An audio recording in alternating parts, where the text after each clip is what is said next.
Hi everyone, welcome back. Today we're exploring a new data structure called heaps. And heaps are commonly used in an abstract data structure called a priority queue. As its name suggests, in a priority queue, the items that are in higher priority are dequeued first. So one very common use case for heaps are, for example, to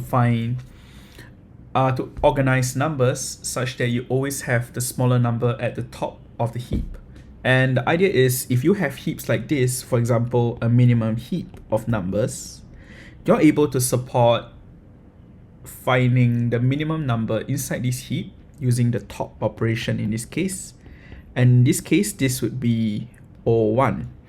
If you wish to insert something into the minimum heap, it is very efficient as well. So in this case, insert would be O log base 2n. And if you want to pop something from the minimum heap, in other words, you want to take the smallest number from the minimum heap and remove it, in this case, pop would also take O log base 2n time. So because of that, the minimum heap is commonly used as a data structure to solve multiple technical interview questions. One very famous technical interview question that uses the priority queue is finding the median of data stream. I would link that to a separate video, but on top of that, you will also encounter that in pathfinding algorithms such as the Dijkstra's algorithm. And for our viewers who are interested in how Google Maps work, like that is usually a variant of Dijkstra's algorithm on top of that with additional optimizations. So what I'm trying to say is understanding heaps is important, especially because it's used everywhere. And if you are to do your best to find a position in software engineering or in tech, chances are you will encounter this data structure as well. So for today, we'll be exploring the fundamentals of what makes a max or a min heap, along with the properties of a max and a min heap. We will also show how we can express this heap in a single array using formulas to find what is the parent, the child, and stuff like that. And we also cover how do we insert an item into this max or min heap. In the subsequent videos, we'll be exploring how do we remove an item from the heap, as well as how to heapify a list to become a max or a min heap. So with that, let's get started. So let's go down to a fresh page over here and let's talk in the context of implementing a min heap. One way to implement a minimum heap is by using something called a binary heap in this case. So binary heap. And like its name suggests, this binary over here is a hint to binary trees. And binary trees are data structures, like its name suggests, it looks like a tree, it has branches and stuff. And binary trees consist of nodes like this, and each of these nodes can have up to 2 children. So it looks something like this. It has a left child as well as a right child. In the context of a minimum heap, this binary tree here would have some properties to them. The first property is that each node would have at most 2 children. So each up to 2 children. The second property is that this binary tree must be complete. You must fill up all the nodes at the front before you can start to fill up the nodes at the back. And spoiler alert, we would normally fill up the nodes from a level fashion like this, and we will fill up the nodes on the left before we fill up the right first. So if you try to add on a node like this is not valid because you are expected to populate the nodes on the left first. So we will go through that in a bit. So second thing is tree is complete. And the final one in this case is the property itself that makes that heap a minimum heap or a maximum heap. In the context of a minimum heap, in this case, the number at the parent, let's say parent has a number 7 over here, and it has number 13 and 15 in the children. In this case, this would be a minimum heap because the parent has a value smaller than both of his children. But if you're talking about a maximum heap in this case, then that's the opposite. You would have a number that is larger than the 2 children over here. And the operations of inserting a value and popping a value must ensure that this property is true for all subtrees inside this binary tree. So in this case, FYI, you can take this as a subtree and you can also take this as a subtree. And similarly, if it has children, the properties must be true for these subtrees as well. So yeah, that's pretty much it. So let's go back to the context of a minimum heap in this case. So let's set this to a number that is smaller than both of its children. And the third property is parent value must be less or equals to both child values, because this is a minimum heap. So this is pretty much the essence of binary heaps. So on top of that, we can also express this binary tree as an array. So let's take this tree over here and let's move it down here. And let's try to express this binary tree as an array. So I guess, okay, let me shift this down even further so that we have more space over here. And let's add on additional nodes. So let's say you have 20 like this. And now next question might be, how do we express this in an array-like fashion? So let's say we have an array that has up to 10 positions. 1, 2, 3, 4, 5, 6, 7, 8. 8 is fine. Okay, so we have 10, 13, 15, and 20. And as you might notice, as we discussed earlier, we would populate the numbers in a level-like fashion. And the nodes that are on the left side gets populated in the list first. And you can see that all numbers are filled up at the front. So in this case, we have a complete binary tree like this. Your next question might be, okay, then how do we... Oh, my bad. Okay, how do we... Okay, let me go back to this page here. Okay, how do we get the left and the right child index of a given number? So for example, let's say you're looking at the node 10 over here, and 10 in this case, the index is 0. How would we get the index of 13 and 15 in this array-like fashion over here? So we have a couple of formulas, fortunately. So if you want to get the left child index, this would be equals to 2 multiplied by I plus 1, where I is the index of the parent node you're trying to get it for. So let's do a simple example in this case. So now we can see that the index here is 1, 2, 3, like this. And if we plug in I equals to 0, we are getting the left child index of 10 after all. We will get 2 multiplied by 0 plus 1, and that gives us 1. And you can see that this corresponds with the left child of 10, which is 13 over here. Then for the right child,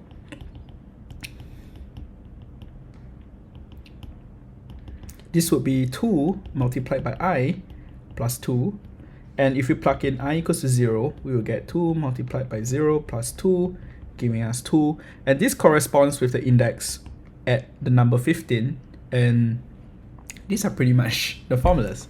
So the next formula is, how do we get, for a given node, how do we get the index of its parent? So for example, let's take a look at 13 and 15. How could we get the parent index for 13 and 15? So there is a formula for that as well. So the parent index will be equals to I minus 1 floor division 2. Okay, I guess I should make it clearer like this. So if we plug in I equals to 1, and I equals to 1 in this case refers to the number 13 in this case, the expected number is 0. So if we do 1 minus 1 floor division 2, we get 0. And if we do I equals to 2, which is the right child of 10, we would also expect an answer 0 in this case. So we will get 2 minus 1, floor division 2. 1 floor division 2 will give us 0. So we end up with the right answer of 0 in this case. So this is pretty much the essence of how we would represent a minimum heap in an array-like fashion, where we populate every single item into the array from left to right, level order. And we also went through the 3 formulas that allow us to still maintain this heap-like property by knowing how do we get the left child, the right child, and the parent index of a given node in this list. So now that we got this down, the next chain of thought might be, okay, now that we know how to express this binary heap as an array, how do we insert an element into this array then? So let's take this whole diagram over here and shift it down and put it here. Let's say we want to add in an additional number like this. So let's add in 1 in this case. So if we want to add in 1 into this binary heap over here, notice that the first step would be to add this 1 at the back of the array. And as you might see, this is the pictorial representation of this, just to reiterate again. But you might see that we have violated the property of binary heaps in this case. So you can see that the parent over here has a larger value than its child. So one way we can fix this is by implementing an operation called heapifyUp. Oh, oops. Okay, let me draw this. And heapifyUp, as its name suggests, is meant to take the final element that was just inserted and compare it with the parent. And if its value happens to be smaller than the parent, we will swap it with the parent like this. So we would compare 1 against 13. And since 1 in this case is smaller than its parent 13, we will swap them. So now we get 1 and 13 like this. And in this case, we can see that the property is achieved for this smaller subtree over here. So this subtree over here is pretty much a minimum heap right now. But we can see that the property for a minimum heap between this node and this node is not achieved. So we have to fix that. So how do we fix it? We would also recursively check this current node that we are at with its parent as well. So we will continue to do this swap till we reach a node that doesn't have a parent node anymore. So we will compare 1 and 10. In this case, 1 is smaller than 10, so we would swap them. So remove this, and let's put 10 here, and let's put 1 here. And just like this, we have successfully inserted an item at the back of the minimum heap, and we swap them around such that we achieve the minimum heap property even after inserting a number. So after we insert it, we can see that we have okay, I guess I should show the swapping in this case. So initially 1 was at the back, so what we did is we swapped it together with its parent in this case. So 1 in this case, like will be swapping with 20, 15, 20, 21.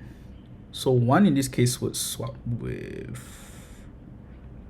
1 in this case.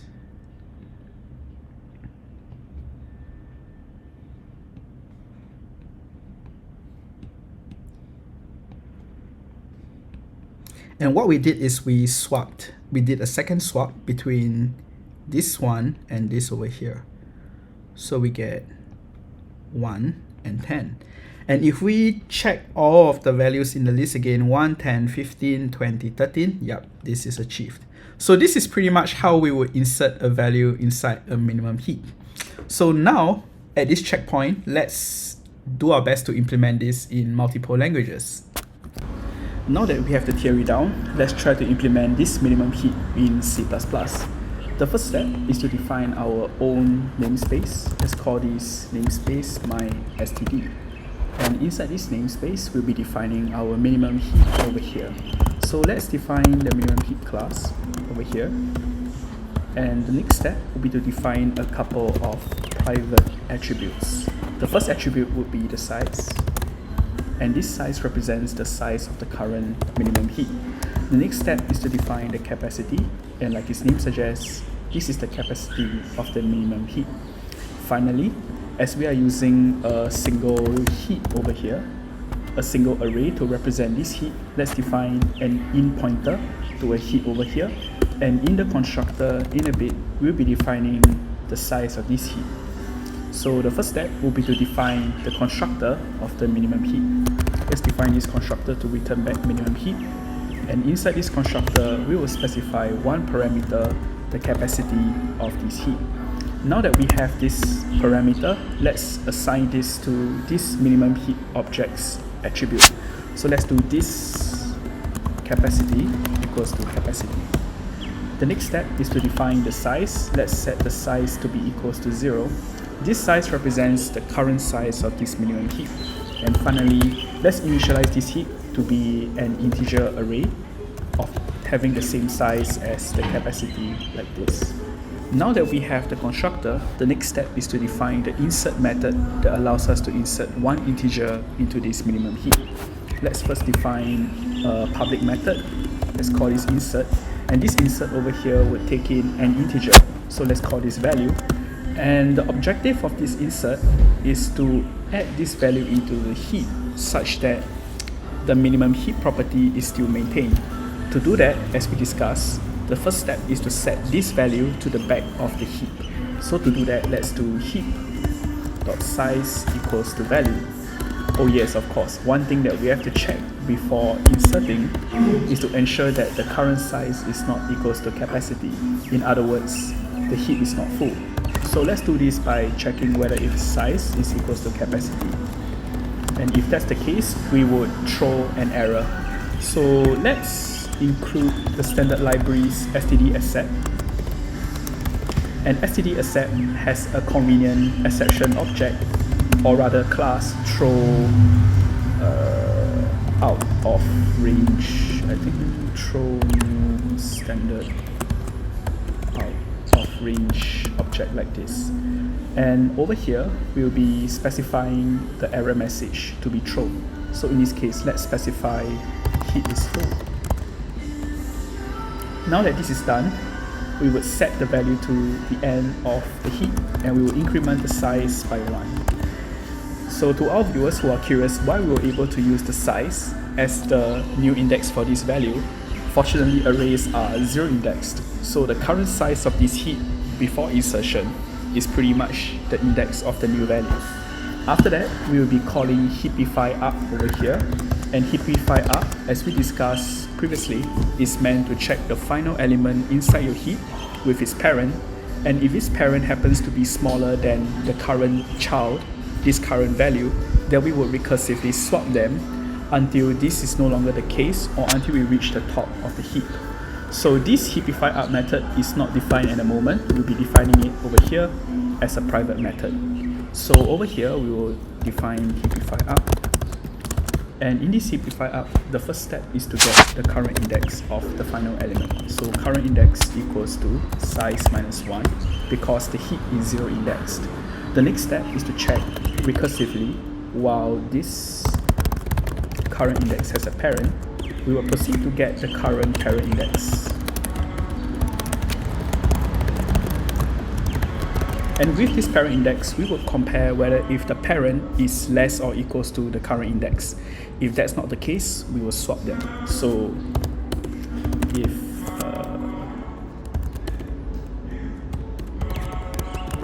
left smaller, current index,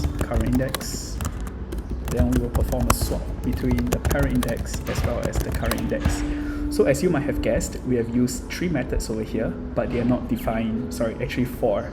There are 4 methods over here, but we'll be defining them in a bit. And if the swap did happen, we will set the current index to be equals to the parent index in preparation for the next check. Else, we would return because the minimum heap property is already achieved. So the first step is to define getParentIndex. So get parent index is a private method, and this returns back an integer.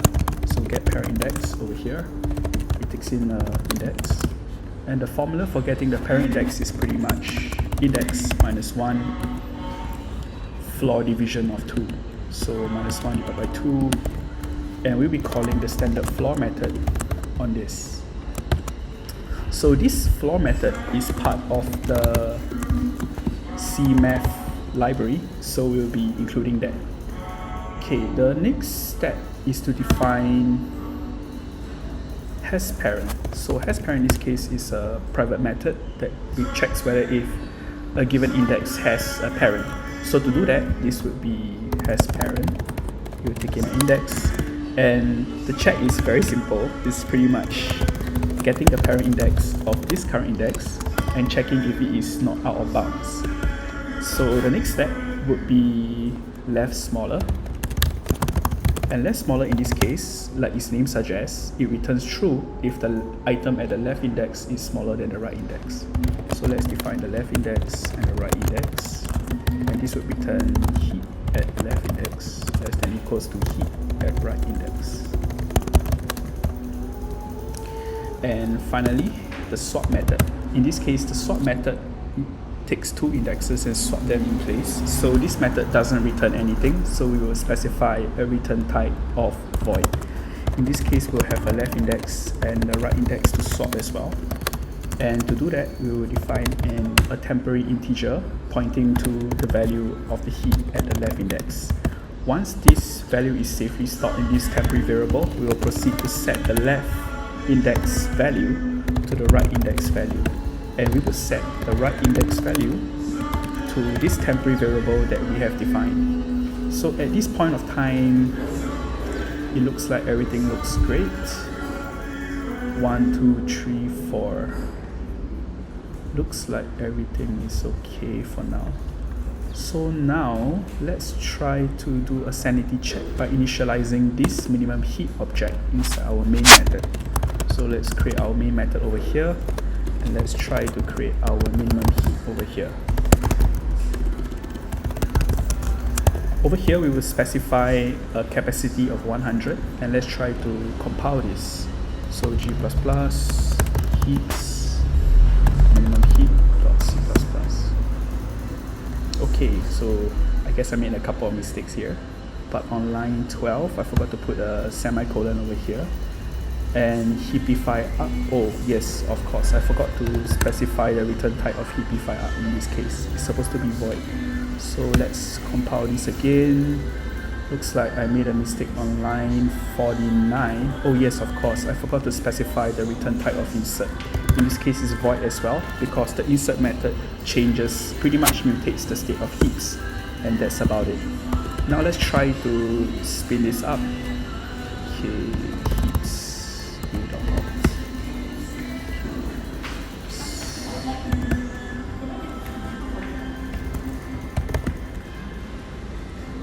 Okay, so in this case we are able to initialize this heap object. The next step would be to insert a couple of values and try to do a sanity check on this minimum heap and ensure that the insert method was implemented correctly. To do that, we will be inserting a couple of methods into this heap, and the second step will be to implement some helper methods to print out the contents of the heap. So in this case, let's do for int I equals to 10, and we'll be iterating this int I over here all the way down to 0. After every single iteration, we would decrement I, and we will do min heap.insert I over here. And once done, we have to print out the contents of minimum heap. To do that in C++, we'll be doing two steps. The first step is to define a toString method that returns back the string representation of this heap. And let's include IOStream. We'll be overwriting the IOStream cout operator, and we will also be including string so that we can use C++ standard string in this case.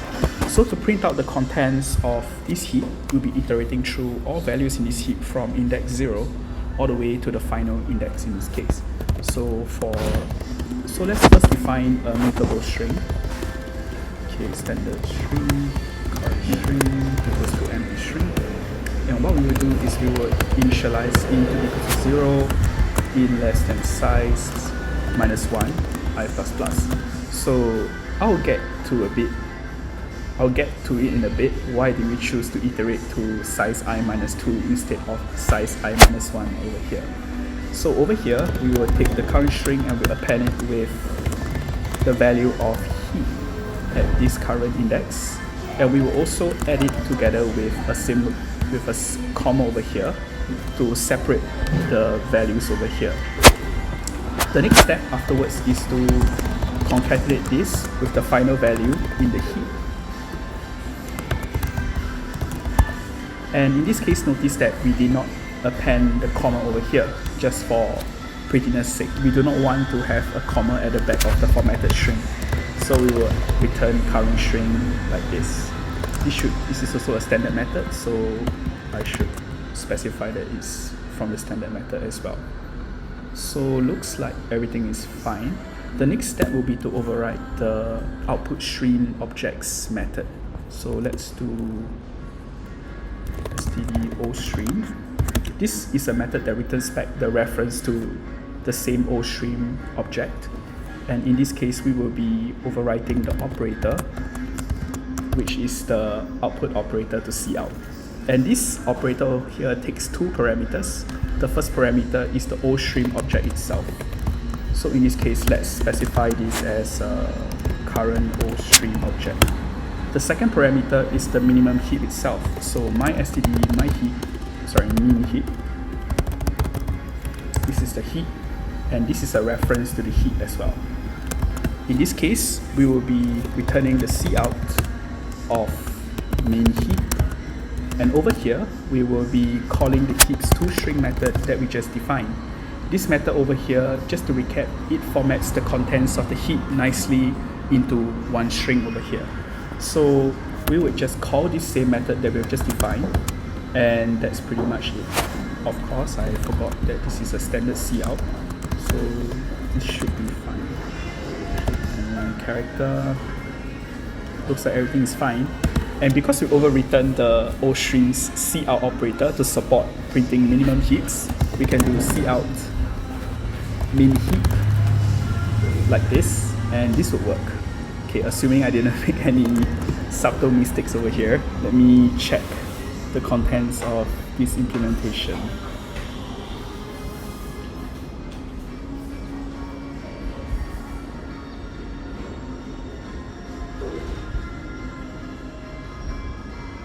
Yep, everything looks fine. I might be wrong, but only one way to find out. Okay, everything looks fine. So now if we call this, we can see that we were able to successfully implement minimum heap. And notice in this case, at the very top of the heap, it contains the minimum item. And you can see that the left child of 0 in this case is 1, and 1 is indeed larger than 0. The right child of 0 is 5, and is indeed larger than its parent 0. Over here, taking 1 as the current node over here, we can see that its left child, 4, is larger than 1, and its right child, 2, is larger than itself. For this node 5 over here, we can see that its left child, 9, is larger than itself, and its right child, 6, is larger than itself. So it looks like we were successfully able to implement a large heap over here. So this looks great. Okay, 2, 4, 5, 6, 6. Okay, 4, 2, 9, 6. Let's take a look at for's left child. So for's left child in this case would be 10, and his right child will be 7. Looks great. And 2's left child will be 8, and right child will be 3. So it looks like the minimum heap property is achieved. And that's pretty much it for this video. In the subsequent video, we'll be discussing how do we delete an item, or rather pop an item from the minimum heap while maintaining the minimum heap property. And finally, we'll be going through the implementation of heapify, where we have a given array and we're able to heapify in on time such that it becomes a minimum heap. So that's it. We will see you in the next video.